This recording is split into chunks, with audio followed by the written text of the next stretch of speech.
Eu sou Matheus Rodrigues, eu tenho 34 anos, sou um homem cis gay, dou vida à drag queen Victoria Carmel. Eu sou graduado em jornalismo pela Universidade Federal de Ouro Preto e hoje eu trabalho como analista de marketing. Eu acho que desde sempre, né, historicamente, nossos movimentos foram construídos no grito. A gente tem que lutar muito, a gente tem que gritar muito, a gente tem que falar muito para ser visto. Então eu acho que desde sempre, principalmente hoje, né, com o advento das redes sociais e com a comunicação acessível que a gente tem, por mais que a gente saiba que não é, né, para todo mundo, eu acho que a comunicação tem um papel fundamental para a gente fazer a conexão das nossas redes, assim.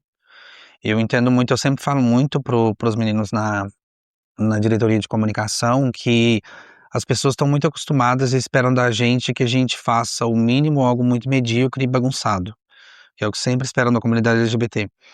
Então, o que eu tenho tentado fazer com as experiências que eu tenho, principalmente no campo da comunicação, profissionalmente falando, é estabelecer uma comunicação mais profissional possível, para a gente mostrar que, além da gente estar presente, a gente é muito bom no que a gente faz.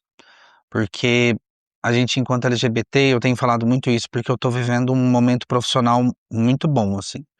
Com 34 anos de idade é que eu considero que, pela primeira vez na minha vida, eu sou realizado profissionalmente, mesmo, de verdade. E isso para além do financeiro, mas de reconhecimento mesmo, sabe.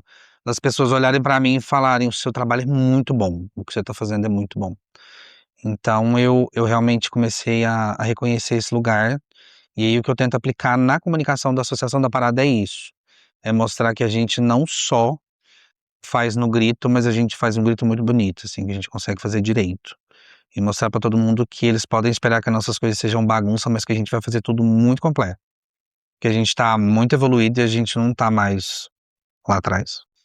Eu sempre eu sempre acreditei, ou pelo menos sempre esperei, que eu queria ser alguma coisa. Eu não queria ser só mais alguma coisa, só mais um jornalista, só mais eu queria ser alguma coisa. E aí, hoje eu consigo olhar pra trás e ver aquele menino que era lá todo criativo, que sempre estava envolvido com dança, com teatro, com coisa na escola, que falava horrores. Eu, na minha formatura do pré, eu li ali a homenagem para o nosso paraninfo ali da turma. E sempre gostei muito de estudar, sempre valorizei muito a educação, foi algo que eu aprendi muito dentro de casa. E aí, eu sempre acreditei que eu queria muito ser um diferencial no mundo. Só que em determinado momento, quando eu comecei a entender como é que o mundo me enxergava, eu comecei a acreditar naquilo que, né, tentam dizer o tempo todo, que a gente não pode isso, não pode aquilo, que a gente não deve isso ou não deve aquilo. E aí por muito tempo eu acreditei. Então levou um tempo para eu realmente perceber que todos os sonhos que aquela criança teve, principalmente o lugar que aquela criança achou que era impossível chegar, realmente é possível. Então hoje eu sinto que eu realizei os sonhos do Mateuzinho lá de trás, assim, sabe? Que sei lá, que com 10, 11 anos de idade, presenciou pela primeira vez o sentimento da homofobia, sem nem saber o que que era. E aí hoje pode simplesmente falar sobre tudo com todo mundo em qualquer lugar, e ser respeitado por isso, porque sabe o que tá falando. E eu acho que eu sei do que eu tô falando, porque eu acredito na minha história e minha história foi construída, sabe. Eu recebi o diagnóstico positivo para HIV em 1º de fevereiro de 2019. E aí, na época, eu estava já na universidade, eu acho que isso contribuiu muito para que fosse confortável para mim, porque eu venho de uma cidade bem do interior, né, minha cidade tem 20.000 habitantes, eu sou de Ibiá, que é no interior de Minas, e aí mesmo depois de ter vindo para Uberlândia, eu já morava aqui antes de ir para a faculdade, eu ainda não era uma pessoa socialmente consciente, eu não me inteirava de muitas lutas, inclusive da causa LGBT, não era de dentro do movimento. E aí o fato de ir para a universidade, estar dentro do Instituto de Ciências Humanas ali, sociais, e estar envolvido com pessoas que eram socialmente conscientes me trouxe uma bagagem muito grande. Então, quando eu recebi o diagnóstico, eu já tinha o conhecimento suficiente para saber que não era o fim do mundo, que não era mais uma sentença de morte como era 40 anos atrás. E então foi confortável receber o diagnóstico.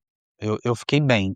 É claro que não é a melhor notícia do mundo, a gente não espera receber essa notícia, mas eu já sabia que o que ia mudar na minha vida era tomar 2 comprimidos ali por dia, e era só isso. Mas o que me fez principalmente falar sobre o assunto e me fez, né, abrir a questão do diagnóstico, foi porque depois de um tempo, depois de principalmente, né, ouvir do meu médico, do meu infectologista que eu estava indetectável, eu acho que não existe notícia melhor para quem vive com HIV que dizer que você está indetectável, porque, mesmo que a gente lide bem com o fato, a gente não quer que outras pessoas passem por isso também. Pelo menos é o que a gente não deveria querer, né, a maioria de nós. Mas eu demorei um tempo para poder começar a me abrir para me relacionar novamente com outras pessoas. E aí eu começava a conversar com pessoas por aplicativos de relacionamento e tudo mais, e eu ficava sempre naquela dicotomia: "E aí, eu falo e mas e se eu falar e ele sumir e não quiser mais falar comigo? Mas e se eu não falar e se eu acabar evoluindo e em determinado momento eu tiver que falar pra ele e ele falar pra mim que, ai, que eu não fui honesto, que não devia ter sido assim?" Então eu ficava nessa coisa, aí estava chegando o dia 1º de dezembro, e aí eu falei: "Você quer saber, eu vou jogar isso para o mundo, vou jogar e aí vou falar e aí quem tiver disposto a lidar e tiver pronto pra lidar, vai se aproximar e quem não tiver, é melhor que não se aproxime". E aí eu postei, dia 1º de dezembro, que é o Dia Mundial de Luta contra a AIDS, eu postei nas minhas redes sociais, desbloqueei o celular e fiquei o dia inteiro longe dele, falei: "Eu não quero ver por enquanto qual que foi o resultado disso". Só que acabou sendo muito mais positivo do que eu esperava. E aí, assim, muita gente me procura, principalmente aqui de Uberlândia, falando que recebeu o diagnóstico ou que lida já com HIV há um tempo, e me pergunta o que eu acho que eles deveriam fazer, se deveriam tornar pública a sua sorologia e tudo mais, e eu dou sempre o mesmo conselho para as pessoas, eu falo que antes de mais nada, as pessoas precisam estar seguras, precisam se sentir seguras e saber que tem uma rede de suporte, mas principalmente, deixar público não muda o diagnóstico, não deixa o diagnóstico mais simples, e principalmente traz uma carga muito grande. Porque, assim, não tem um dia que eu não receba uma mensagem de alguém, e aí eu falo do mundo inteiro, que realmente é do mundo inteiro, por causa das coisas que a gente posta. Não tem um dia que eu não recebo mensagem de alguém me falando sobre o quanto tá sendo difícil lidar. Tem pessoas que eu converso já há alguns anos, e que eu sou a única pessoa no mundo que sabe o diagnóstico dela, que ela nunca teve coragem de falar pra ninguém do cotidiano da vida dela. E aí, então é uma coisa que as pessoas têm que ter certeza que estão prontas pra lidar, porque senão você vira uma esponja e você começa a absorver muita coisa. Então, eh, nesse ponto acaba sendo meio complexo, assim, a gente se tornar essa voz, de certo modo, porque a gente vai receber muita coisa, a gente vai lidar com muita coisa, porque ao mesmo tempo que a gente já lida com o nosso cotidiano, porque, né, o estigma ainda é muito grande, as pessoas ainda não sabem lidar com o HIV do jeito que deveriam, pelo menos não a maioria.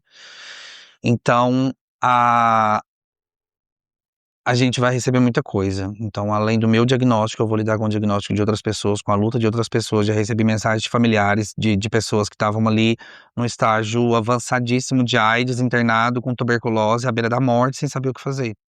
Então, assim, tem um lado muito positivo que é, de fato, poder ajudar essas pessoas, porque o que eu sempre digo pra todo mundo é: "Você não precisa passar por isso sozinho.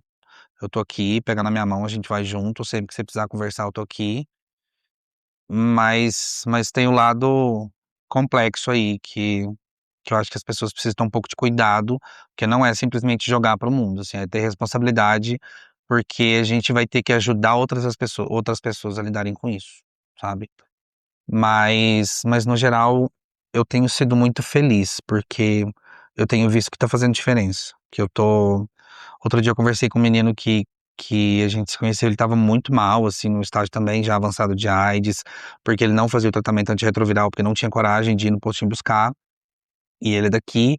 E aí, eu através da RNP, que eu sou embaixador da RNP, né, que é a Rede Nacional de Pessoas Vivendo com HIV e AIDS, né, do núcleo aqui de Uberlândia, e através da RNP, que faz um trabalho incrível, eles oferecem a possibilidade de fornecer o medicamento para a pessoa. Então eles vão lá, pegam o medicamento e levam lá na casa da pessoa, para a pessoa não precisar ir no ambulatório buscar se ela não estiver confortável. E aí esses dias ele estava conversando comigo e ele disse para mim que ele achava que não era possível, mas que conversar comigo naquele momento devolveu a vida para ele. E aí eu saber que a gente passou mais de 40 anos com as pessoas dizendo que a gente não tinha o direito de estar vivo. E de repente uma pessoa dizer pra mim que só o fato de falar comigo trouxe vida pra ela, eu acho que faz o trabalho todo e principalmente o peso todo valer a pena, sabe? Então, a Vitória em si, ela nasceu em 2010. Já tem quase 16 anos que eu me montei pela primeira vez. Me montava na nossa saudosa Revan Disco, que era a boate que a gente tinha aqui. Ai, que saudade, inclusive. Mas eu parei de me montar por um tempo, e quando eu estava na faculdade, eu me montei lá, quando a gente fundou o coletivo. Nós fundamos um coletivo LGBT lá, e aí fizemos uma festa para o coletivo no mês do orgulho, e aí eu resolvi me montar de novo depois de vários anos. E aí me montei mais uma vez, e depois eu vim para Uberlândia, e aconteceu a questão do diagnóstico, e eu estava aqui, e aí eu tinha postado, e eu vi que o retorno estava sendo muito positivo, eu falei: "Por que que eu não começo a falar sobre isso?". E aí eu comecei a refletir muito, a pensar muito, e aí eu consumia muito conteúdo de pessoas, né, de ativistas da causa do HIV/AIDS e tal, e aí tinha muitos homens. A gente tem pouquíssimas mulheres cis, a gente tem algumas mulheres trans falando sobre o assunto, mas tem muito homem gay falando sobre o assunto, né, a imagem, imageticamente falando principalmente. E aí eu falei: "E se", aí eu tinha voltado a montar aqui em Uberlândia, eu falei: "E se eu começasse a falar através da Vitória?". Porque a Vitória pode ser, por ser essa persona diferente, por mais que a Vitória, porque o Matheus não tem, a Vitória tem menos ainda uma cara muito convidativa, mas eu pensei que essa persona artística podia ser um caminho de abertura para que as pessoas pudessem falar sobre o assunto mais abertamente. E aí eu falei: "Vou tentar, vou fazer isso". E aí quando eu postei o primeiro vídeo com a Vitória, eu vi que o retorno foi muito maior que o do Matheus. As pessoas se sentiram muito mais confortáveis, porque não estavam só falando com outra pessoa que vivia com HIV, mas estavam falando com aquele personagem, com aquela pessoa. Então elas podiam falar qualquer coisa. E aí eu continuei fazendo e foi surtindo cada vez mais efeito, e aí eu percebi que realmente a Vitória podia se tornar uma voz, e aí através do Sunday Drags, com a convite da Ilana, a gente começou a performar lá, eu e a Tina, que é minha filha, drag, e aí eu falei: "Vou levar a Vitória para os palcos também, vou levar essa parte da Vitória para os palcos também". E aí eu comecei a fazer algumas performances também, levar para o palco a questão do HIV. E aí comecei a fazer muita coisa do Cazuza, comecei a fazer, e de repente comecei a fazer figurinos, eu tenho um figurino que eu trabalho com design gráfico também, e eu montei a estampa toda, e nesse figurino tem várias imagens de pessoas que morreram, né, que foram, vozes ativas na causa e que morreram em decorrência da AIDS. E aí eu montei toda uma estampa com algumas palavras escritas, e aí mandei imprimir o tecido, e aí eu fiz a roupa inteira com essas imagens.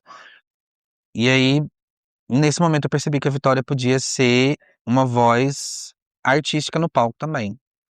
Então hoje eu levo também para o palco as performances falando sobre o HIV. E esse o retorno tem sido cada vez mais positivo. Eu falo que, gente, eu não consigo contar nos dedos a quantidade de gente aqui de Uberlândia que eu sei do diagnóstico, que veio conversar comigo e que se sentiu confortável e aberta para falar comigo. Então isso é muito positivo, assim, porque a arte ela tem um poder catalisador absurdo. E eu acho que através da arte que a Vitória produz, eu tô conseguindo chegar a muito mais gente, sabe, sobre o assunto. Eu tinha 18, 19 anos de idade, me montei por um tempo, e depois trabalho, muita coisa, e aí a gente tinha as boates aqui que, né, que incentivavam muito, que tinha o palco para as drags. Em determinado momento isso acabou. E aí a gente teve, depois de muitos anos ali com Drag Race, principalmente, com o RuPaul's Drag Race, a gente teve o retorno da drag para o mainstream, e aí a gente teve drag DJs voltando, e de repente os shows começaram a voltar, e aí a drag voltou a ser assunto em voga. Mas eu acho que aconteceu com muita gente justamente por isso, porque eu acho que a noite acabou para as drags por um tempo, assim, não tinha mais o que fazer, não tinha mais oportunidade.